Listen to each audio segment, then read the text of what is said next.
Hello and happy Friday, everybody.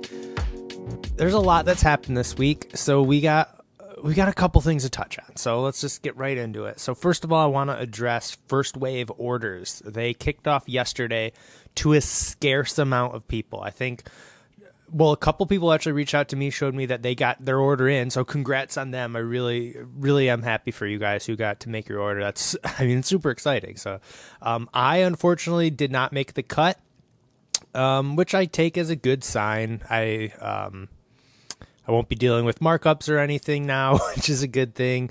So I'll just wait it out and buy one in normal time. And I think that's honestly what most people should do. If you didn't make this first cut, maybe wave 2 or 3, they're still right around the corner. Just a refresh on that, how Ford's laying it out. They did wave 1 starting yesterday. So if you didn't make the cut, don't get too worried. What they're going to do is every 2 weeks is release a new group of people to make their orders. So based on allotment for the dealer and or who made an order will determine if the next group of people get in after that. So they're supposed to do 6 waves.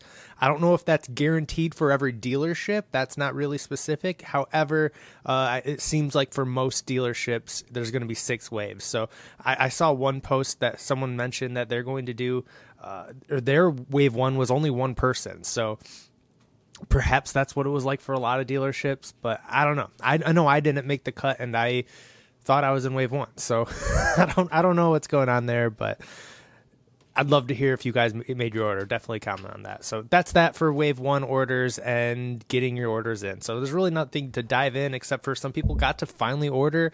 It looks like we don't know when the trucks will be built, but that kind of news will start to leak out shortly. So that's that. The real topic of this video is that Ford just sent an email to dealers about shady business practices. And I think this is the most polarizing message I've ever read. So let me just do the headlines, and then we'll dive into why I think it's kind of messed up. So there's 2 main headlines here. So the first part is that Ford is Ford is allowing dealers to make their customers sign a 1-year purchase agreement when they buy their Lightning. This is the what the hell? I get why they're doing it. I think it's overall smart. However, it's forcing people to keep their truck for a year, not able to resell it after that. It says, let me get the exact wording. Purchaser hereby agrees that it will not sell, offer to sell, or otherwise transfer ownership interest in the vehicle prior to the first anniversary of the hereby date. Purchaser further agrees that the seller may seek injunctive relief to prevent the transfer of title of the vehicle or demand payment from the purchaser of all value received as consideration for the sale of transfer. Man, it's hard to read legal stuff. I feel like I'm doing the tax video again. But in summary, they're making it so you can't sell, like this is a physical thing that you would sign and agree to keep your truck for a year. I hope there's other, I don't have the full document in front of me. Hopefully there's stipulations, like if the vehicle goes wrong, like what if you hate it after 6 months? What if what if the battery is terrible? And we don't know. None of this has been tested yet. So to blindly go into this brand new vehicle and say you're going to keep it for a year, I think is not fair.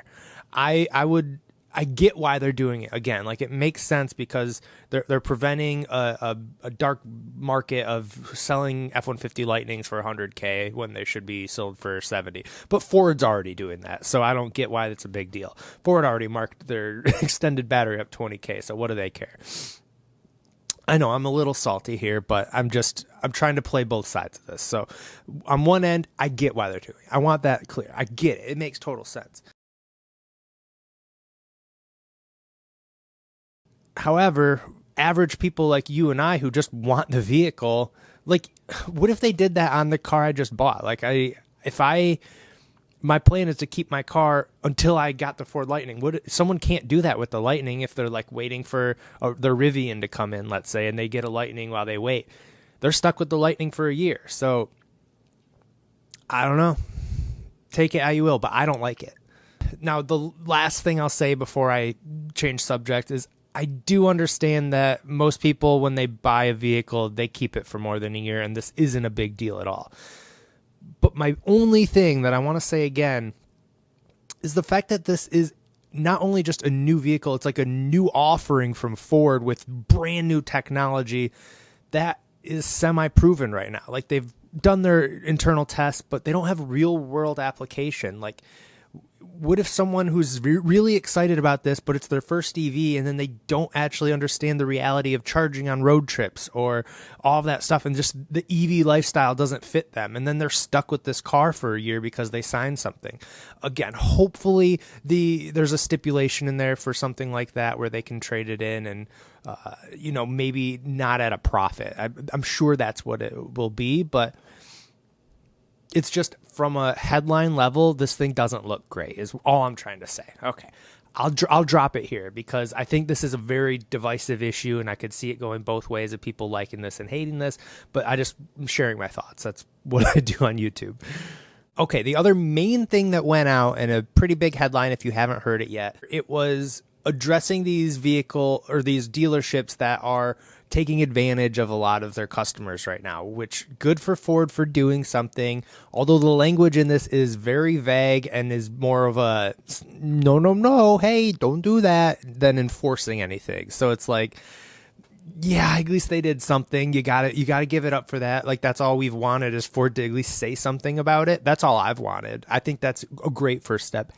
But it would have been really nice for them to actually do something about it, make a rule, make something, even if they say like they understand the markups or dealer fees, but setting a limit on it. That would have been huge, I think.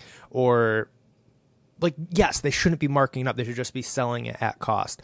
But it's a weird time in this space we're in right now is all I'm trying to say there. And maybe a tiny markup is justified for some people. Maybe. Tiny though. So let's get into some of the language here.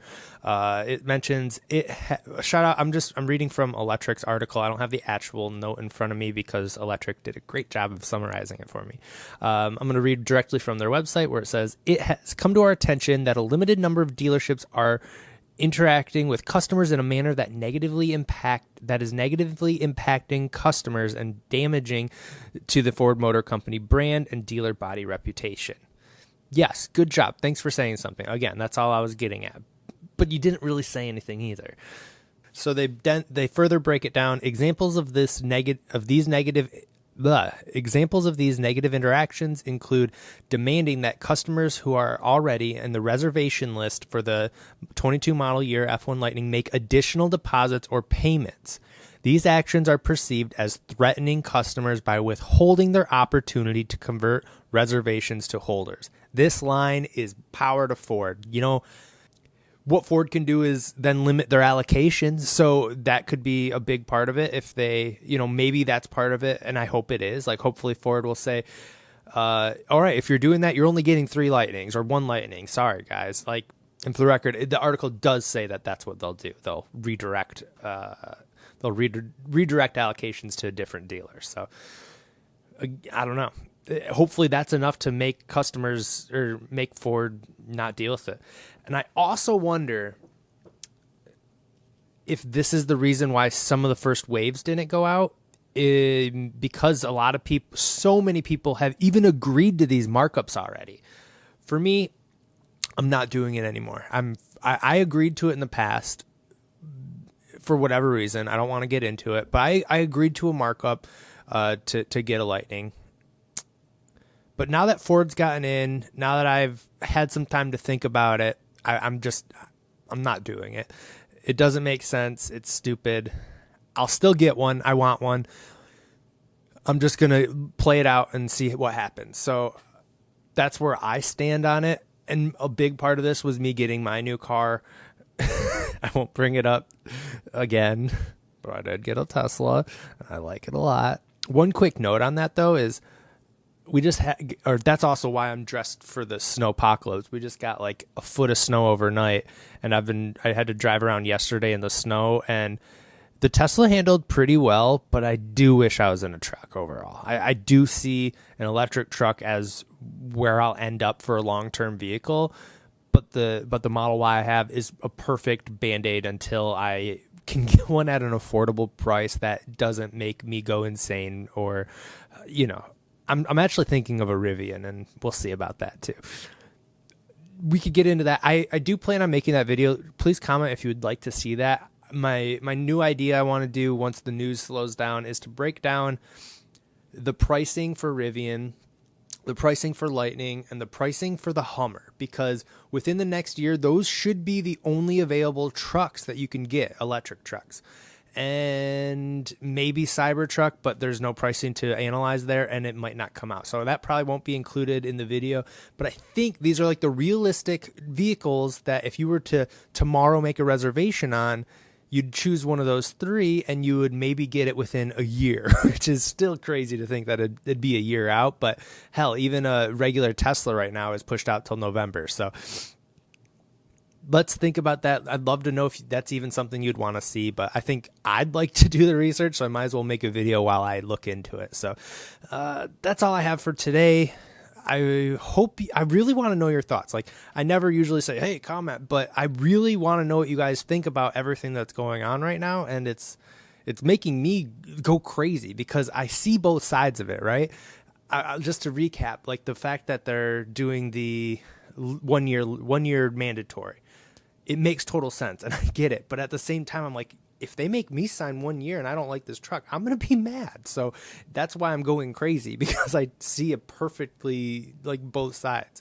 And then the same thing with what they sent out. I'm so glad that Ford's addressing these overpricing issues, but at the same time, I'm mad that they didn't firmly drop a hammer on them. So all in all, I think it's good though. The fact it's a step forward.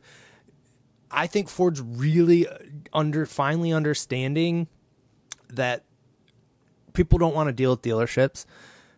People love direct to consumer models. People, I could still see, I'm sorry, I'm just going to keep talking.